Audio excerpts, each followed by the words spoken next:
Vous êtes sur TV5 Monde, soyez les bienvenus dans ce nouveau numéro de Kiosque. Ravi de vous retrouver ici en plateau et sur les réseaux sociaux, sur Instagram, Facebook et Twitter, avec comme toujours le hashtag Kiosque. Voici tout de suite le sommaire. Le Venezuela a deux présidents, Nicolás Maduro, contesté, et Juan Guaidó, autoproclamé. L'un et l'autre sont soutenus par des pays de poids. Pourquoi le Venezuela est-il cette fois au centre de l'échiquier diplomatique mondial ? Les conditions sont-elles réunies pour tourner la page du chavisme ? Justin Trudeau est-il naïf ? Le Canada enchaîne les crises diplomatiques majeures, les critiques montent à quelques mois des élections générales. La politique étrangère du Premier ministre est-elle vraiment un échec ? Et au fond, qu'est-ce qu'une diplomatie réussie ? Les jeunes vont-ils sauver la planète ? La fronde étudiante s'accentue contre l'inaction des États face au réchauffement climatique. Les politiques seront-ils poussés à agir ? Car les vieux aussi se mobilisent. Y a-t-il une prise de conscience collective ? Manifestations ? Poursuites judiciaires, quels sont les moyens d'action ? Beaucoup de questions, on en parle tout de suite avec nos kiosqueurs, je vous les présente tout de suite. Pierre Marlet, journaliste au service international et éditeur des journaux télévisés à la RTBF, la télévision belge, soyez le bienvenu. Béatrice Adjage, rédactrice en chef adjointe au service étranger de la radio française RTL, vous êtes membre de l'association Europresse consacrée à l'Union européenne, bienvenue à vous aussi. Et enfin, Richard Verly, correspondant à Paris pour Le Temps, le quotidien suisse partenaire de Kiosque, auparavant en poste à Bruxelles et en Asie. Vous dirigez également la collection L'âme des peuples aux éditions Nevikata. Et puis nous retrouverons tout à l'heure depuis Ottawa Philippe Vincent Foisy, correspondant parlementaire pour Radio-Canada.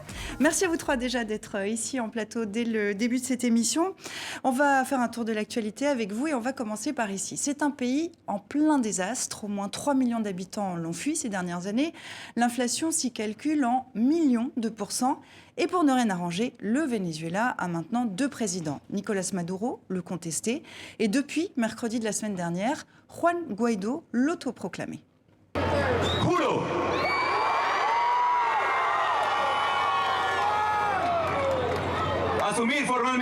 Je jure d'assumer formellement les compétences de l'exécutif national comme président en exercice du Venezuela.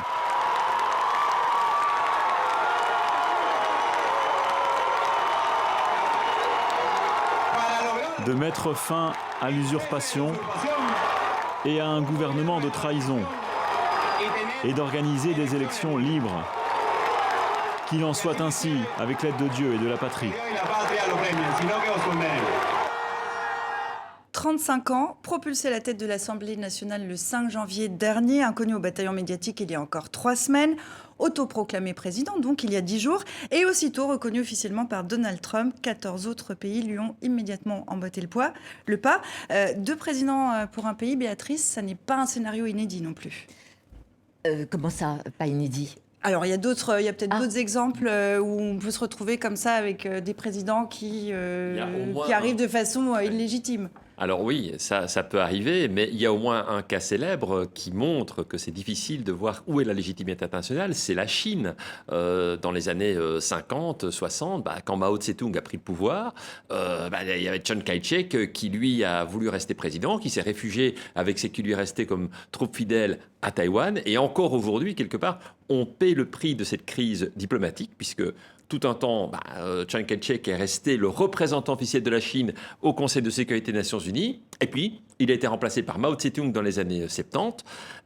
Et dès lors, Taïwan n'est toujours pas membre des Nations Unies. Donc, c'est vrai que ça montre que deux présidents, ça peut arriver. Ça peut arriver, mais c'est quand même une situation plutôt... c'est un casse-tête quand même. C'est un casse-tête, mais ce qui est intéressant par rapport aux précédentes manifestations où le pouvoir de Maduro est contesté, c'est là, on sent, tout le monde l'a constaté, que les États-Unis, c'est-à-dire que Donald Trump est clairement engagé derrière l'opposition, contrairement à Obama, qui s'était plutôt désengagé d'Amérique latine.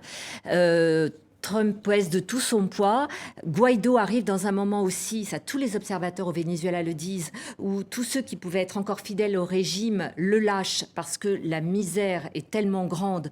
On le voit bien, 3 millions de Vénézuéliens ont voté avec leurs pieds en fuyant le Venezuela, que du coup, le contexte est différent pour la première fois depuis 2013, où Maduro est arrivé au pouvoir, et où il y a un vrai désaveu de ce président, dont l'élection d'ailleurs est contestable, n'a pas été reconnue par plusieurs démocraties démocratie. Un diplomate nous racontait par exemple que lors de la dernière présidentielle en 2018, les bureaux de vote étaient déménagés au dernier moment. Il y a eu plus de 50% d'abstention et l'opposition a boycotté. Donc, qui est légitime aujourd'hui? Est-ce que c'est Maduro qui a été élu dans des conditions contestables ou est-ce que c'est ce jeune président de l'Assemblée nationale que Maduro a essayé d'étrangler en lui ôtant tout pouvoir? Et ça pose la question, que dit le droit dans ces cas-là? Est-ce que la politique peut l'emporter sur le droit? Le rapport de force, surtout, plus que la politique, parce que là, on est au-delà de la politique. En réalité, on voit que les Vénézuéliens sont dans la rue, soit dans un camp, plutôt d'ailleurs dans le camp de Guaidó que dans le camp de Maduro, parce que les grandes manifestations ont lieu en faveur du candidat de l'opposition. Mais ce qu'il y a derrière, c'est évidemment un rapport de force, et un rapport de force international, puisque non seulement les États-Unis et les pays européens ont annoncé qu'ils soutenaient ce président autoproclamé, mais les États-Unis, pour la première fois, ont annoncé qu'ils allaient mettre sous sanction le pétrole vénézuélien, c'est-à-dire qu'ils n'achèteraient plus ce pétrole vénézuélien, parce que ce qu'il faut savoir, c'est que jusqu'à maintenant, dans une suprême ironie, les États-Unis cherchaient à déboulonner Maduro, mais lui achetaient quand même son pétrole. La moitié Donc, du pétrole. là, évidemment, ça va changer la donne. Cela dit, quand même, rappelons-nous d'autres exemples. On a un exemple sous les yeux, celui de Bachar el-Assad en Syrie. Autre contexte, rien à voir, mais un président qu'on disait fini, qu'on disait prêt à partir et que la Russie a soutenu à bout de bras. L'Iran a soutenu à bout de bras et il a tenu et aujourd'hui il a gagné. Le contexte est extrêmement différent. La proximité des États-Unis rend les choses évidemment totalement différentes. Mais quand même, Maduro garde des cartes en main et d'ailleurs, il joue, je dirais, dans son registre du pire assez habilement, puisqu'il a rouvert la vanne des législatives en disant « je suis prêt à des élections législatives », mais bien évidemment, il ne remet pas en cause sa propre élection, c'est-à-dire l'élection présidentielle. Donc méfions-nous de cette fin qui semble programmée d'un homme dont, au fond, la survie politique et la capacité de survivre avec des alliés très problématiques est démontrée. On va s'intéresser aux alliés, justement. Je vous propose de regarder cette carte du monde. Du côté de Juan Guaidó, en bleu, les États-Unis, le Canada, une grande partie de l'Amérique latine notamment. Nicolas Maduro est lui soutenu par la Russie, la Chine ou encore Cuba. Et puis dans l'expectative, vous le disiez Richard, l'Union européenne qui réclame des élections qu'elle veut, je cite, libres et crédibles. Pendant des années, le Venezuela s'est enfoncé dans la crise sans réellement mobiliser la communauté internationale. Pourquoi aujourd'hui elle est au centre de cet échiquier diplomatique mondial? Mais je crois, comme on vient de l'expliquer, parce qu'il y a effectivement un contexte différent aujourd'hui où il y a un président qui s'autoproclame. Donc il y a tout à coup une alternance possible et c'est clair que les opposants à Maduro se disent qu'il y a là une carte à jouer, une opportunité. C'est pas le premier opposant qui est arrivé. On se souvient d'Enrique Capriles. Bien sûr, mais c'est Pourquoi maintenant? C'est la première fois qu'il y a... D'abord, la situation devient absolument chaotique et catastrophique. Chaque année, c'est toujours pire, en fait, au Venezuela. Il faut d'abord partir de ce constat-là. Alors, je sais qu'il continue à y avoir des défenseurs qui disent que ce pays peut être un modèle, mais les faits démontrent le contraire. Il y a une population qui s'enfuit, il y a des difficultés majeures, il y a une inflation galopante, il y a des gens qui meurent de faim. Donc, c'est vraiment une situation extrêmement complexe. Mais pour autant, je suis assez d'accord avec Richard, il faut être extrêmement prudent parce que c'est pas une question... C'est même plus une question de droit, c'est une question de rapport de force. Le droit, il ne dit pas grand-chose, parce qu'on le voit sur la carte, là, un certain nombre de pays reconnaissent Maduro, d'autres reconnaissent Guaidó, et la plupart des autres pays sont en gris. Et donc, 17 pays sur 180 ou 190 que comptent les Nations Unies, quelle est la légitimité pour dire que c'est ce président-ci plutôt que l'autre? Non, il n'y a pas de légitimité internationale ni d'un côté ni de l'autre, c'est une affaire interne au Venezuela, et il faudrait pour bien faire que les Vénézuéliens se mettent d'accord sur qui est vraiment le président. Le mieux, ce serait le retour aux urnes, mais le problème, c'est qu'il faut que ça se décide sur place. Richard. Oui, peut-être deux informations complémentaires. Une qui est apparue un peu inaperçue sur votre carte, c'est qu'il y a un pays européen qui soutient Maduro, c'est la Grèce. Oui.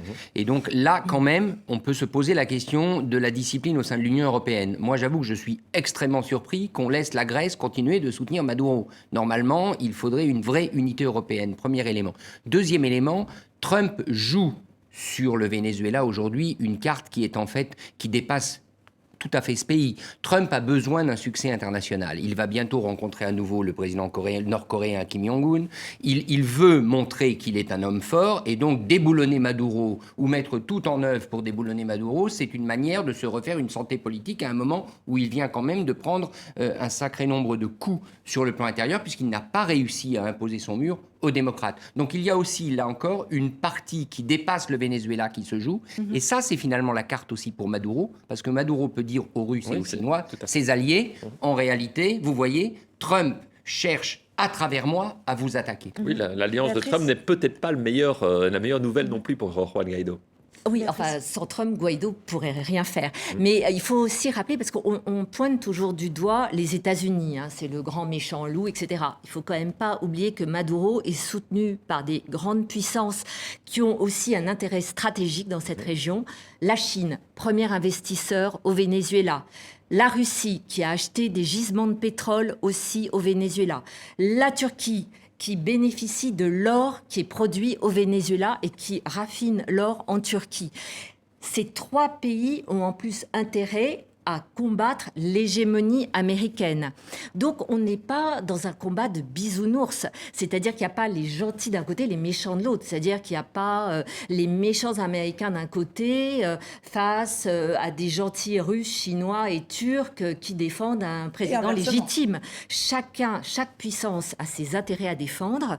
Et moi, alors, pour répondre à Richard qui critique l'Europe, moi je trouve que l'Europe, franchement, dans cette affaire, est inattaquable parce qu'elle plaide pour des élections libres, ce qui serait quand même la seule solution démocratique. Et d'autre part, si elle n'est pas tout à fait unie, c'est normal parce qu'en Europe, on a toujours voulu que la politique étrangère reste du ressort de la souveraineté nationale.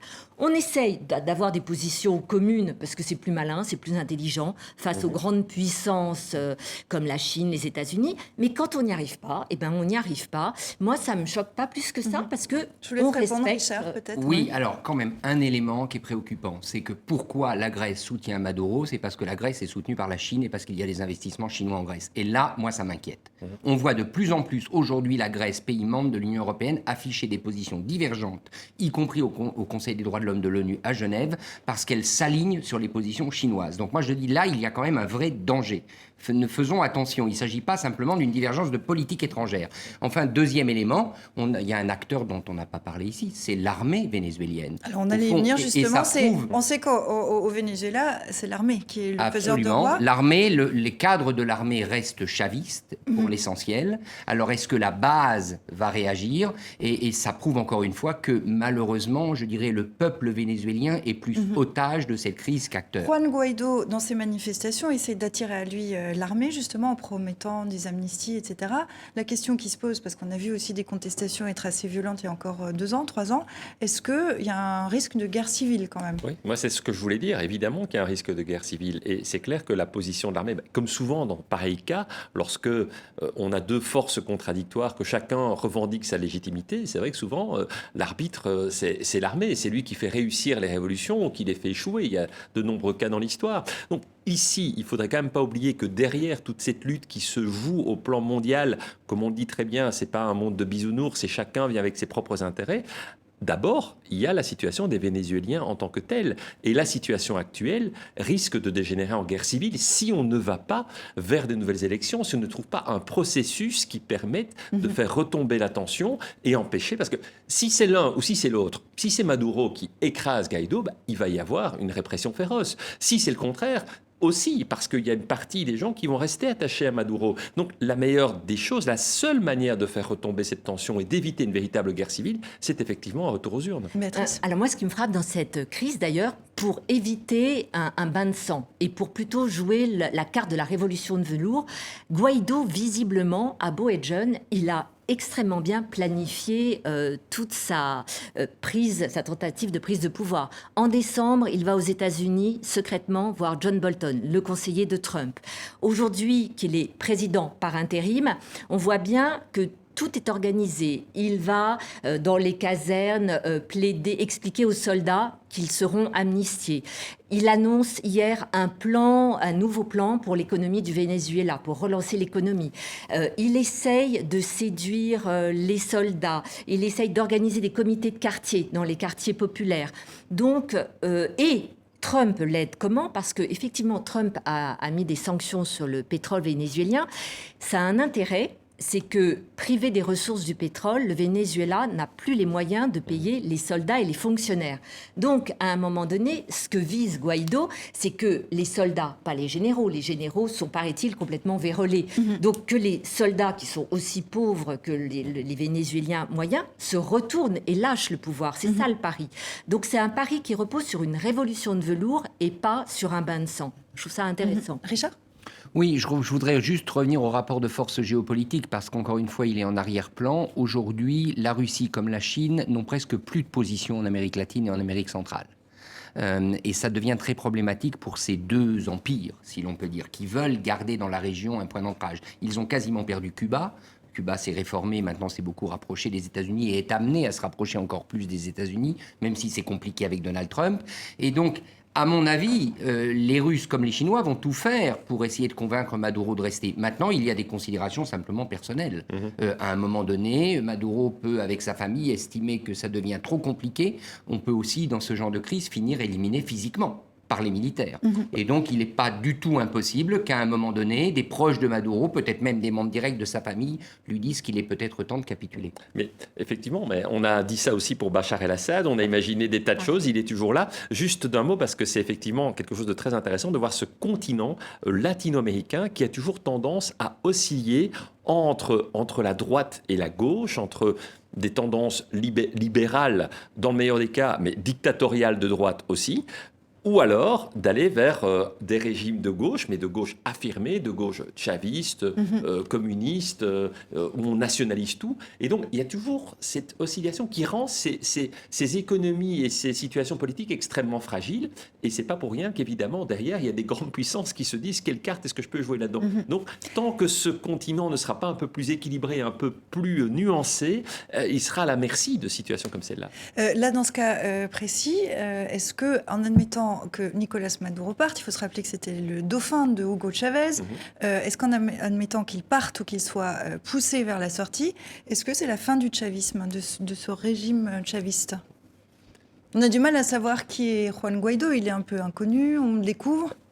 A priori, ce serait en tout cas ressenti comme cela. En tout cas, ça affaiblirait fortement ce chavisme qui a d'ailleurs d'énormes difficultés vu la situation économique, donc qui est de plus en plus contesté. Non, je crois qu'on peut le dire, c'est surtout le basculement à droite.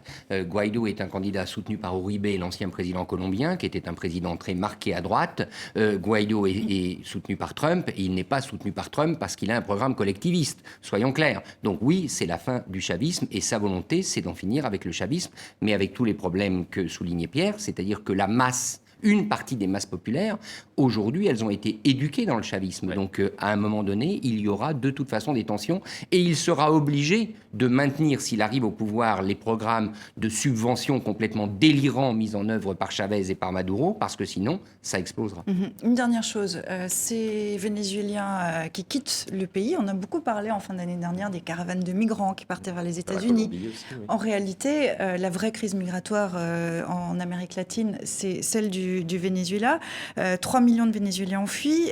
100 000 Vénézuéliens arrivent chaque mois en Colombie voisine. Est-ce que ça déstabilise l'Amérique latine, cette crise vénézuélienne ? Comment elle rayonne dans la région ? Écoutez, oui, on le voit en Colombie, au Pérou, dans les camps de réfugiés. Par exemple, en Colombie, je crois qu'il y a 1 million de réfugiés vénézuéliens.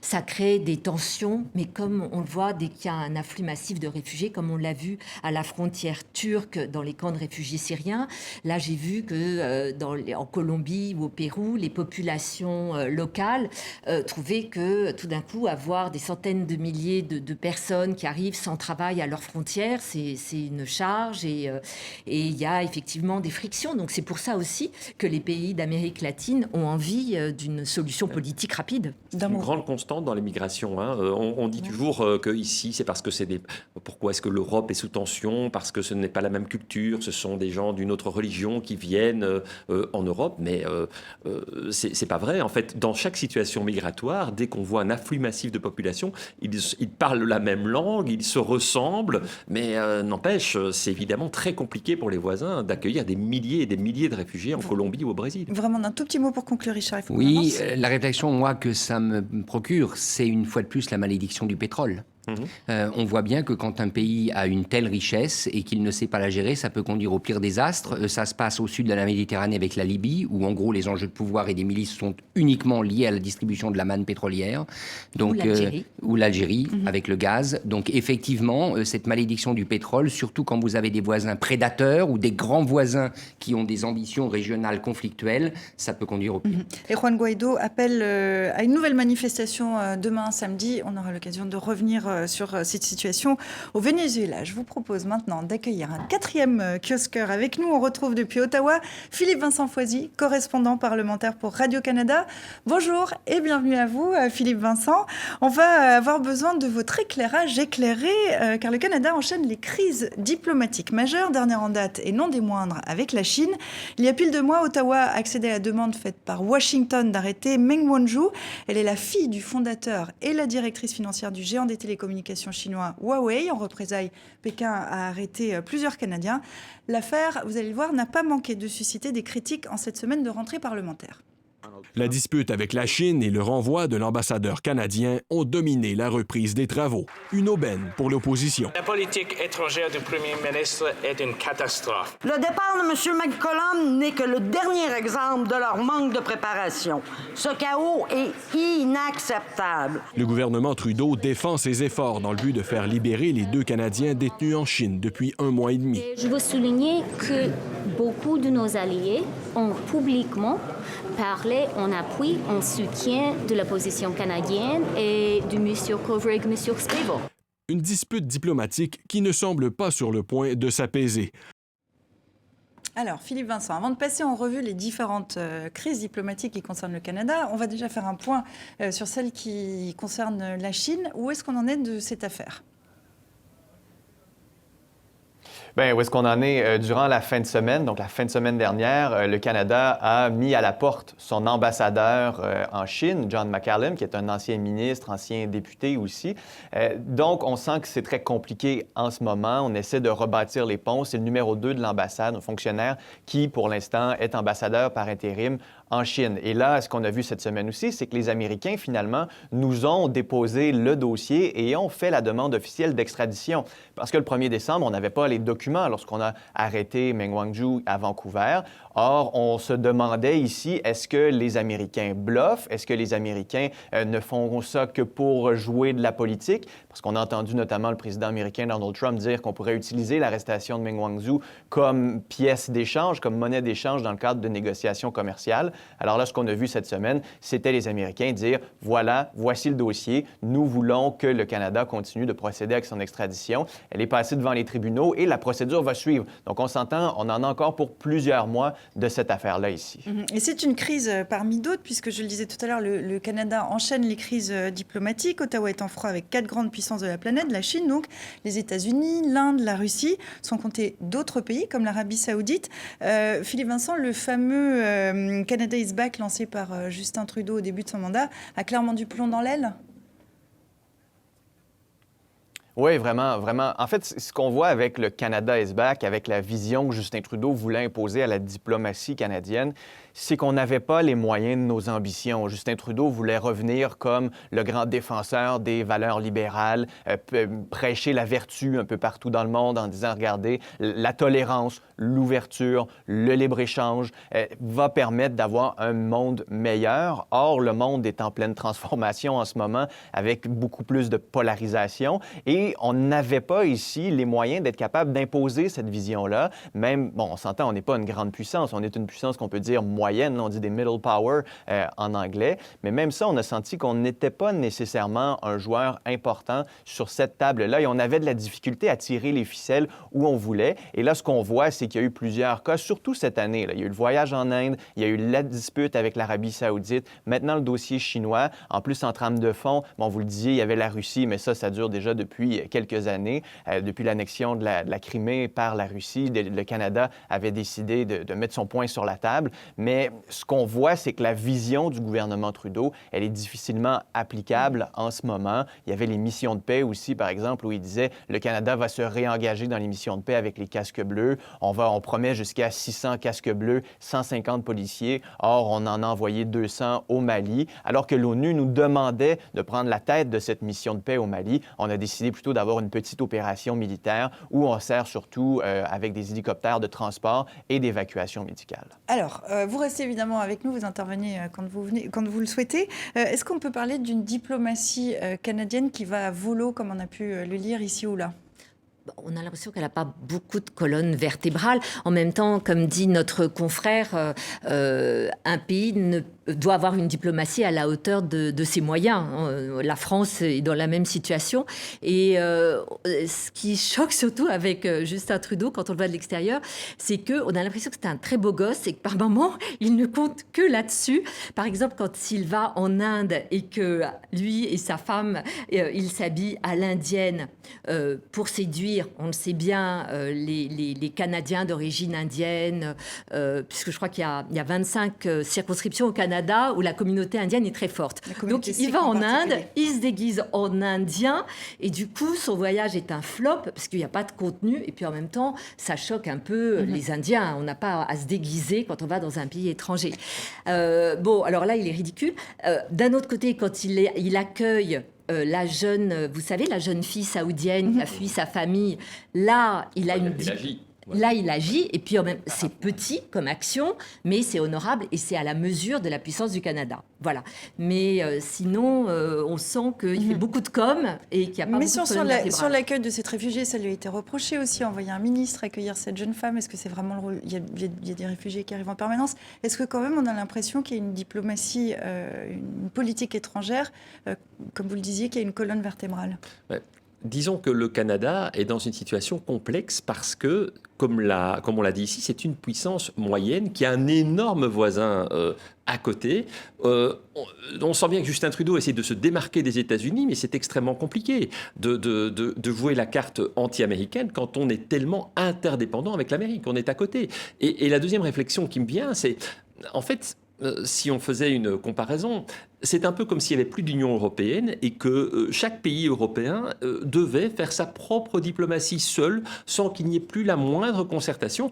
On pèserait d'un poids comparable, sans doute, à la diplomatie canadienne. Ça doit nous faire réfléchir sur l'importance que représente l'Europe, et qu'une action coordonnée européenne permet évidemment de peser bien davantage, même si ce n'est pas la mode, même si on dit pique-pente de l'Union européenne, c'est la seule carte qui est à jouer au niveau mondial. Sans quoi, on se retrouve un petit peu comme le Canada, qui n'a pas les moyens de ses ambitions, même s'il veut prêcher la défense des droits de l'homme, le libéralisme, il faut des moyens derrière. On parlait des moyens militaires aussi, qui ne sont pas très importants. Quand aujourd'hui on plaide pour des moyens européens, une armée européenne, c'est pas pour rien. Vous voulez intervenir, je crois, Béatrice, ensuite pour Richard. Compléter, c'est vrai qu'en sortant du Canada, il y a un autre exemple. La France, aujourd'hui, n'a plus les moyens de ses ambitions diplomatiques. Elle le reconnaît d'ailleurs. Par exemple, vous voyez, en Syrie, on est très ennuyé du départ des troupes américaines en Syrie, parce que sans les Américains en Syrie, on ne peut plus rien faire et on est obligé de partir nous aussi, alors que le combat contre l'État islamique n'est pas terminé, alors qu'il y a des djihadistes français toujours en Syrie. Et donc, nous, on se trouve amputés et démunis et on est obligé de partir parce qu'on n'a pas les moyens. Oui, ce que ça m'inspire, c'est au fond, Barack Obama avait deux héritiers. Il avait Justin Trudeau et Emmanuel Macron, qui tous les deux ont cherché quand même à s'inscrire dans les pas de la doctrine Obama, c'est-à-dire multilatéralisme, grandes valeurs, grandes idées. Or aujourd'hui, ça ne marche plus. Ça ne marche plus pour Trudeau pour les raisons que notre confrère canadien a très bien dit. Ça ne marche plus, ou beaucoup moins bien pour Emmanuel Macron pour des raisons assez similaires. Et donc, c'est au fond la pensée multilatérale, c'est l'idée de la coopération multilatérale qui est aujourd'hui sapée à la base. Et c'est pas un hasard si les claques que prend Justin Trudeau, il les prend en Inde. Rappelons quand même que Narendra Modi est un Premier ministre extrêmement, je dirais pas, non pas autoritaire parce qu'il est élu, mais en tout cas qui représente, il est très nationaliste. Donc c'est pas n'importe où qu'il prend ses claques. Par contre, je voudrais faire une différence avec l'affaire Huawei. L'affaire Huawei, c'est un enjeu mondial. Il s'agit de savoir si oui ou non les Chinois, demain, à travers cette entreprise liée à l'armée chinoise, seront capables de contrôler, au fond, les systèmes de télécommunication du futur et notamment la 5G. Et alors là, d'un point de vue européen, je pense que Donald Trump a raison d'engager ce combat. Je ne sais pas si, en l'occurrence, le cas de cette dame justifie de la maintenir autant en détention, mais se battre aujourd'hui contre Huawei, c'est, d'après ce qu'on peut voir du dossier, une question de sécurité internationale, et il est normal, on se bat, la Commission européenne se bat en Europe, par exemple, en ce moment, pour interdire une fusion entre Alstom et Siemens dans le rail. Il y a des enjeux autrement plus importants qui sont celui des télécommunications mondiales. Tout à fait, sauf que ça met en difficulté le Canada, évidemment, parce que à la fois on peut comprendre l'argument, mais en même temps, pour Trudeau qui essaye de se démarquer de Trump, le voilà pris en otage. On rebondit bien, on retourne à Ottawa avec vous, Philippe Vincent Foisy, parce que la question qui se pose aussi, que quand on parle de l'affaire Huawei, finalement, le Canada est bien embêté. Il est pris entre deux grands partenaires. Ben oui. En fait, ce qui est particulier aussi d'avoir suivi Justin Trudeau au cours des dernières années, chaque fois qu'il va dans un sommet où Donald Trump et Xi Jinping sont présents, on ne parle que des deux, on ne parle que de cette guerre commerciale. Et là, ce qu'on voit, c'est le Canada qui est au milieu de cette guerre entre les deux géants. Et la Chine voit bien que tant que Meng Wanzhou est au Canada, eh bien, le maillon faible reste le Canada dans cette bataille-là. Donc, ils ont peut-être plus de chances de faire plier le gouvernement canadien en arrêtant en représailles 2 Canadiens, en condamnant à mort un troisième, donc en augmentant la peine d'un troisième. On croit que le Canada est suffisamment faible et voudrait peut-être faire des concessions, notamment à cause des relations économiques qu'on veut garder au Canada parce qu'on veut arrêter d'être trop dépendant de l'économie américaine dans nos relations commerciales. Donc, la Chine espère ici faire des gains, mais on parlait de Huawei, on parlait du développement du 5G. Si les Américains, eux, ont bloqué la voie à Huawei dans le développement du 5G. Le Canada ne l'a toujours pas fait et on est toujours en train d'évaluer la situation. Donc, vous voyez l'ambivalence dans laquelle le gouvernement canadien se trouve en ce moment et on peut dire que d'une certaine façon, l'arrivée de Donald Trump ici a bousillé un peu les plans de Justin Trudeau. Là, on le parle avec la Chine, c'est un cas très spécifique, mais de façon plus générale, quand Donald Trump est arrivé, il a voulu renégocier l'entente de libre-échange avec le Canada qui en fait, au fond, 70% de l'économie canadienne dépend de cette entente-là et on a donné la responsabilité de la renégociation à la même personne qui est la chef de notre diplomatie. Donc, elle en avait plein les bras. Elle s'est concentrée uniquement sur cette relation-là, en négligeant tout le reste autour, et ça a montré des faiblesses dans le plan de Justin Trudeau à l'international. Donc, on peut dire en quelque sorte que la diplomatie canadienne est une victime collatérale de la politique étrangère de Donald Trump. Vous le constatez aussi, vous, d'Europe? Mais moi, je pense aussi... Oui, mais oui. Pardon. Je vous en prie, Philippe Vincent, on va vous laisser la parole.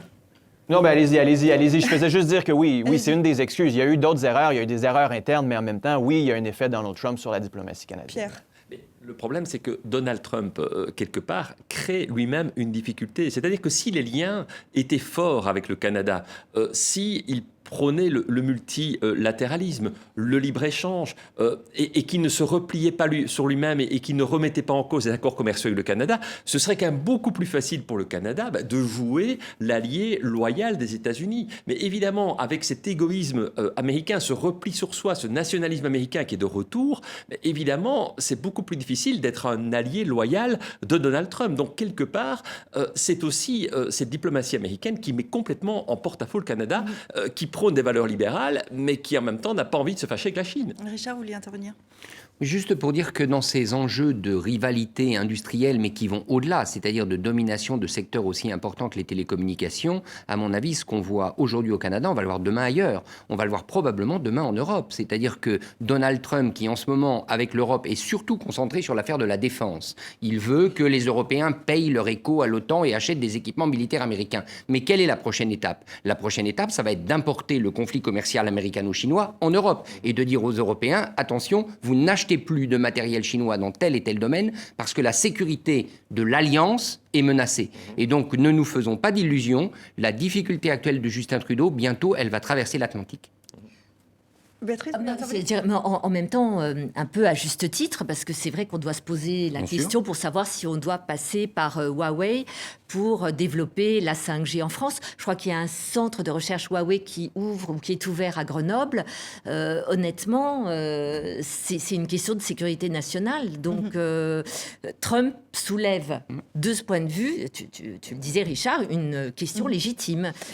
Philippe Vincent, on revient vers vous à Ottawa. Les critiques se font aussi dans un contexte particulier. Les critiques contre la diplomatie de Justin Trudeau et puis contre Justin Trudeau plus largement. Vous êtes au Canada à 9 mois des élections générales. Alors, des élections se jouent rarement sur la politique internationale. Est-ce que là aussi, il y a un jeu politicien dans ces critiques, peut-être ?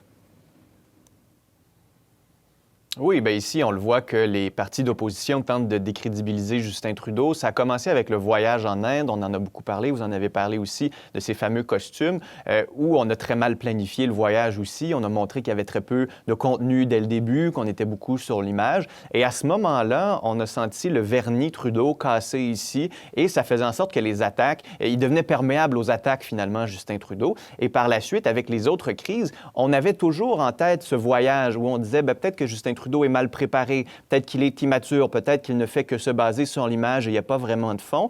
Donc, ces attaques-là, ont pu rentrer et ont pu marquer Justin Trudeau, ce qui marque en ce moment aussi chaque dossier de politique étrangère. Alors oui, le contexte électoral est particulier aussi parce qu'on attaque sur ce dossier-là. Et même si on ne parle pas de politique étrangère, par exemple, c'est pas la décision du Canada de joindre le groupe de Lima au Venezuela qui va faire en sorte que les libéraux vont gagner la prochaine élection. Il reste que les électeurs vont peut-être se poser la question, est-ce que c'est la meilleure personne pour nous représenter à l'étranger? Il y en a beaucoup qui disaient, bon, Stephen Harper, l'ancien premier ministre conservateur, qui avait une vision différente de la politique étrangère, beaucoup plus axée sur les Américains, très proche d'Israël aussi, plus militariste que multilatéraliste. Il n'était pas très proche de l'ONU aussi. On avait perdu notre siège au Conseil de sécurité à ce moment-là, lorsqu'on était en campagne pour en obtenir un.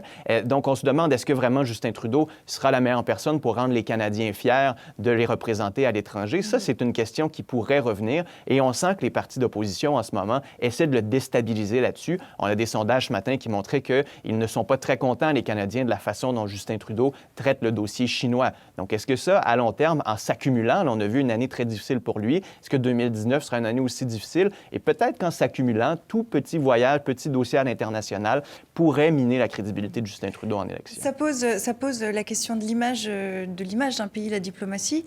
Pour terminer, c'est quoi une bonne diplomatie? Alors, si vous voulez, après avoir vraiment beaucoup vu des chefs d'État se comporter, pour moi, il y a les chefs d'État qui font de la diplomatie uniquement pour faire de la politique intérieure.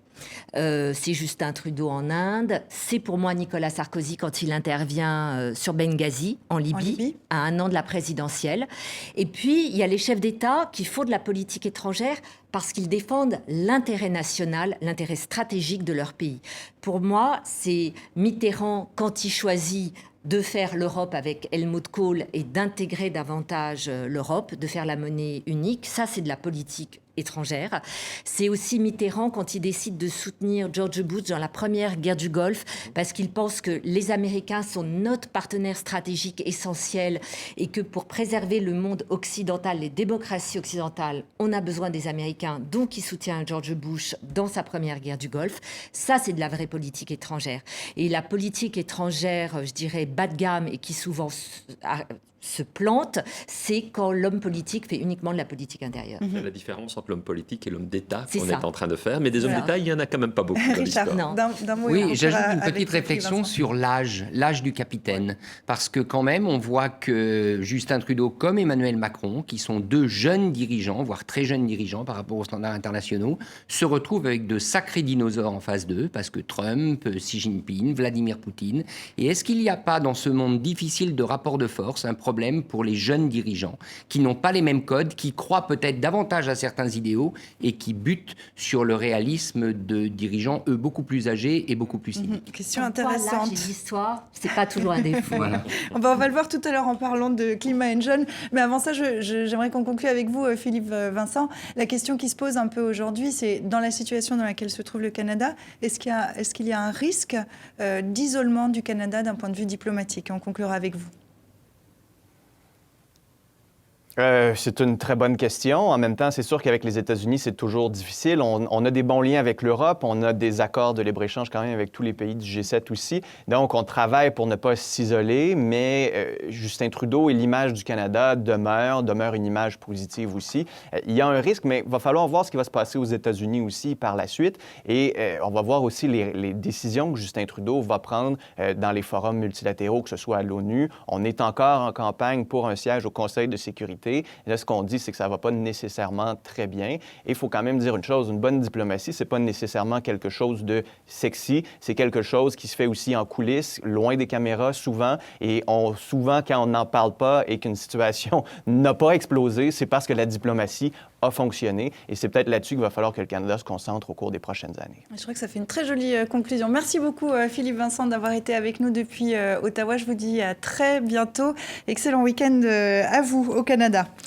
Si vous nous rejoignez maintenant, soyez les bienvenus dans Kiosque. On continue à passer en revue l'actualité de la semaine avec Pierre Merlet de la RTBF, Béatrice Adjage de RTL et Richard Verly du Temps.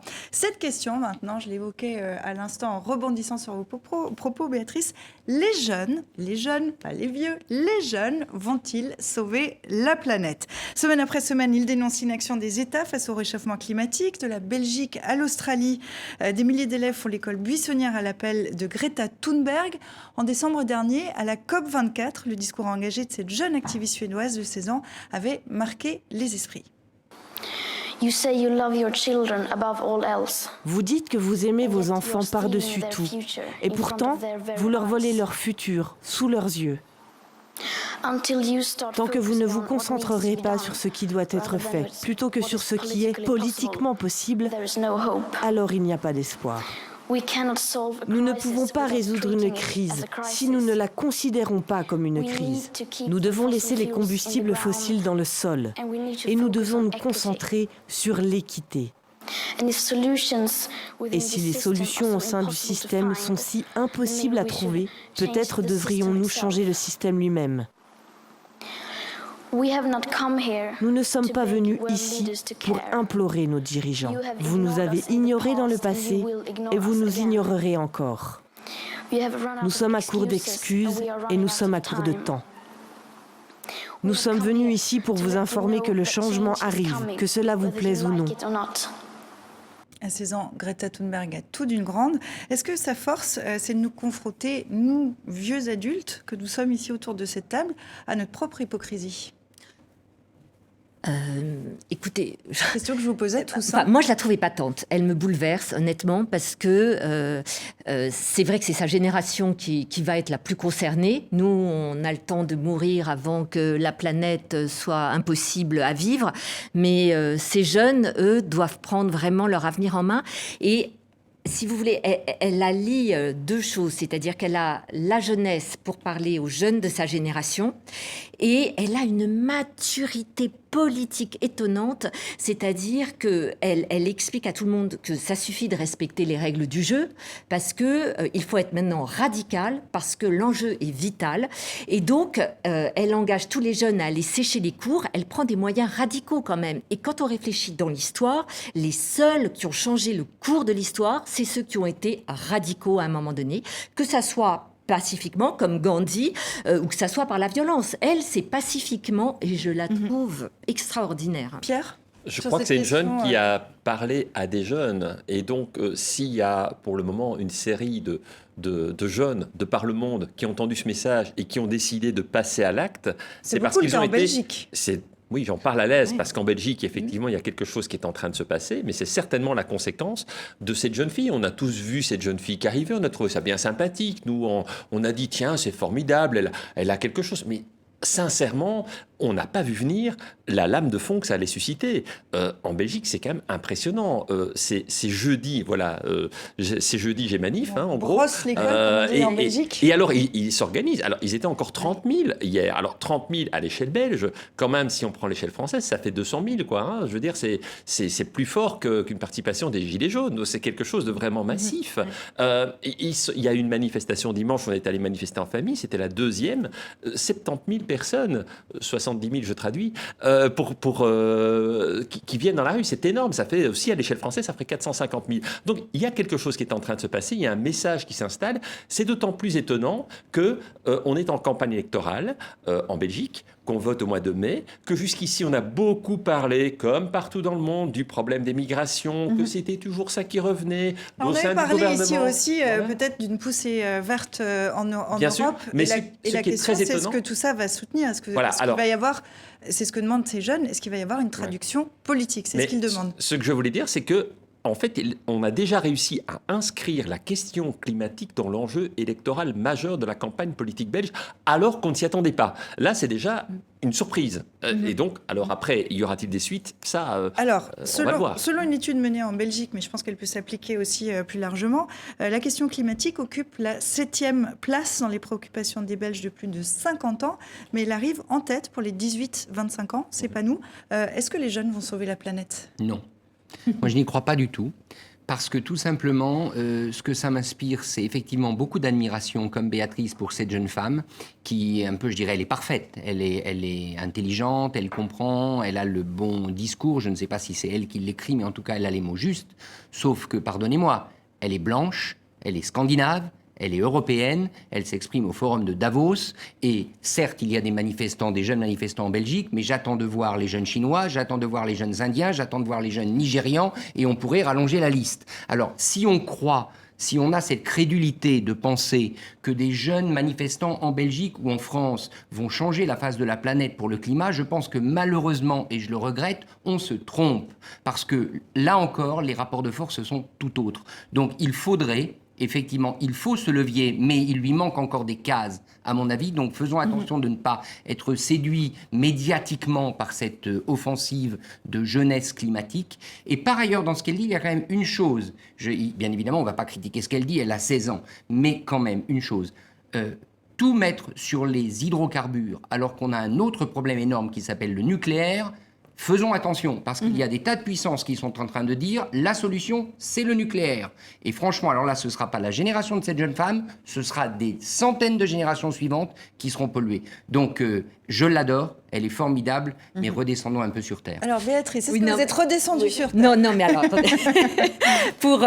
Je suis d'accord, évidemment, avec Richard. Ce n'est pas un discours qui va suffire.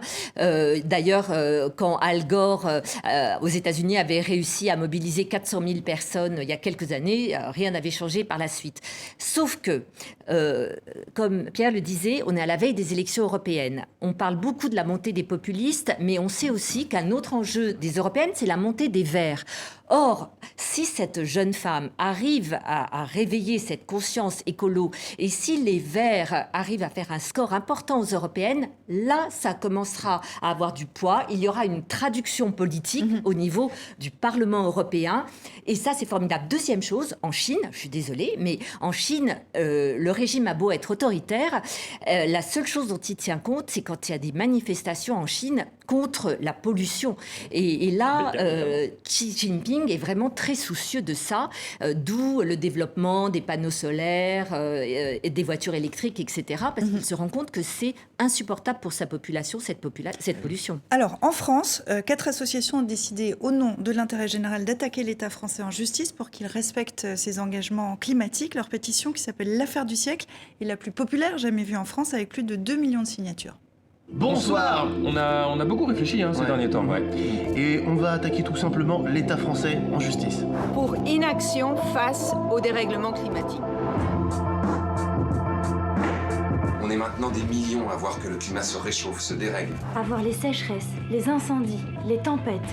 On connaît depuis les années 1960 les causes du dérèglement climatique. On sait que si on ne fait rien, la température de la Terre pourrait augmenter de 5 degrés d'ici la fin du siècle. 5 degrés, c'est 50% de rendement agricole en moins. Des étés à 50 degrés, même en France. Plus assez d'eau, des centaines de millions de gens qui devront migrer. Il faut se rendre à l'évidence, les petits pas ne suffisent pas. Nos dirigeants ne tiennent pas leurs promesses et les efforts sont toujours remis à plus tard. Alors comme c'est compliqué et qu'on ne peut pas tous attaquer l'État en justice, 4 associations vont le faire en notre nom. Alors inscrivons nos noms, des millions de noms. Montrons. On va s'intéresser aux moyens pour conclure. On a vu la rue, les manifestations avec les jeunes, ce genre de pétition. Il y a l'exemple des Pays-Bas où l'État a été contraint quand même à revoir un peu sa copie. Est-ce que ça peut faire bouger les choses quand même ? Oui, moi je m'inscris quand même en faux par rapport à ce que Richard a dit, parce que tout ça c'est la traduction d'une série d'actions qui viennent à cause d'une inaction politique. Je rappelle quand même qu'il y a eu ici un sommet à Paris, où il y a eu un engagement général de tous les États, y compris certains ont signé contraints et forcés, mais enfin ils ont quand même tous signé, en disant il faut tout faire pour s'attaquer de manière frontale au réchauffement. Et puis évidemment les mesures ne suivent pas. Donc c'est simplement...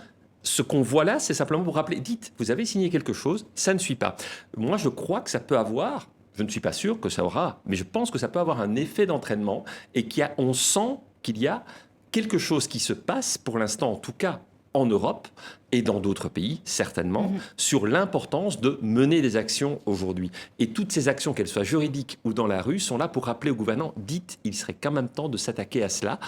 Donc je pense, oui, que c'est un enjeu majeur qui va se marquer sur le plan politique, même aussi en Chine ou en Inde. Et on va préciser que quand même, pour être complet, que cette pétition n'a pas de valeur juridique, mais est-ce qu'elle a une valeur morale ? Et est-ce qu'en effet, et on conclura là-dessus, est-ce que vous êtes d'accord avec Pierre quand il dit qu'il y a un bouillonnement ? Est-ce que vous le sentez, Richard ? Sans doute, et moi je vois surtout une opportunité pour quelque chose qui s'appelle le référendum d'initiative citoyenne, qui en France est défendu par les Gilets jaunes. Voilà un magnifique thème pour un référendum. Peut-être pas tel que les Gilets jaunes le veulent, mais si Emmanuel Macron veut faire bouger les choses, qu'il mette une question écologique à l'agenda politique. Et ça, je pense que ce serait un signal fort, transgénérationnel. Sur ce bouillonnement ?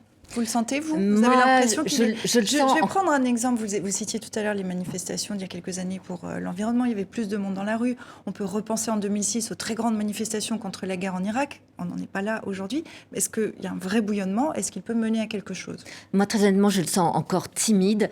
Et j'attends le réveil. Par exemple, quand je vois qu'aujourd'hui, qu'à Bangkok, toutes les écoles publiques sont fermées parce que le niveau de pollution est tel que le gouvernement préfère demander aux enfants de rester à la maison plutôt que de sortir dans la rue et que c'est le seul moyen qu'ils ont pour protéger leur population, je trouve ça effrayant. Et rien ne se passe. Donc, je trouve que ce bouillonnement est vraiment timide, parce que les grands leaders en Europe n'en ont pas pris conscience. Je suis d'accord avec Richard. Emmanuel Macron, je le trouve en dessous de tout de ce point de vue-là. Je ne comprends pas qu'il ne se saisisse pas de cette question. Et en plus, l'environnement, l'écologie, ça peut commencer par des actes simples. Ça peut être les sacs en plastique, comme en Suisse. En Suisse, les gens ont conscience qu'il faut faire du tri des déchets, qu'il faut arrêter de produire des déchets en masse. C'est pas uniquement renoncer tout de suite au nucléaire, passer au renouvelable. Enfin, vous voyez. Et donc, non seulement les politiques, je les trouve pas à la hauteur, mais les citoyens, je les trouve pas à la hauteur. Et je trouve qu'on n'est pas assez civique. Et quand Nicolas Hulot est parti, on a retenu uniquement sa critique contre les politiques. Français, ancien ministre de l'écologie. Mais on n'a pas retenu la critique que Nicolas a fait contre nous, contre les citoyens. Et nous, on n'est pas assez civiques. Donc, alors, c'est un message qu'on va passer à ceux qui nous regardent, soyons civiques, trions nos déchets et puis essayons de faire un geste pour la planète. Je précise pour terminer qu'un appel est lancé pour une grève scolaire mondiale pour le climat. C'est prévu pour le 15 mars prochain. On va terminer cette émission, comme toujours, avec Dilemme. Dilemme qui revient sur l'actualité au Venezuela. Vous allez le voir, Nicolás Maduro s'accroche. « Je suis toujours le président », déclame-t-il porté à bout de canon par un char de l'armée. Combien de temps son écharpe présidentielle va-t-elle le maintenir ? La Chine retourne retourne à la table des négociations sur fond de tensions autour d'une guerre commerciale avec Washington. C'est bien parce que c'est l'année du porc, explique le président Xi Jinping à son homologue américain Donald Trump. Perplexe, pour le moins. Dilemme a sorti ses griffes, là. La France autorise le retour des djihadistes et les 72 vierges s'interrogent ce brave Français. Fake news, les réponses est islamiste rentré de Syrie seul et sans être allé au paradis. En l'occurrence, pour être précis, le retour concernerait principalement des enfants, d'après le gouvernement. En France encore, large participation au grand débat national. Vous me gardez ça, s'il vous plaît, demande ce gilet jaune en tendant au vestiaire sa pancarte Macron démission. Et enfin, Facebook publie ses résultats, un vrai jackpot pour le patron, Mark Zuckerberg. Encore, s'exclame-t-il, le bénéfice du réseau social bat des records et le nombre de ses utilisateurs actifs a augmenté de 9% par rapport à 2017 selon les chiffres du groupe. On parlait de désertion, ça serait visiblement tout le contraire, mais ça ferait un très bon thème aussi pour un prochain kiosque. Je vous remercie déjà d'être venu à celui-ci, je vous dis à très bientôt. Merci à vous qui nous regardez fidèlement tous les vendredis aux quatre coins de la planète. Je vous donne rendez-vous la semaine prochaine ici en plateau et d'ici là sur les réseaux sociaux avec le hashtag kiosque. Écrivez-nous, on vous répond.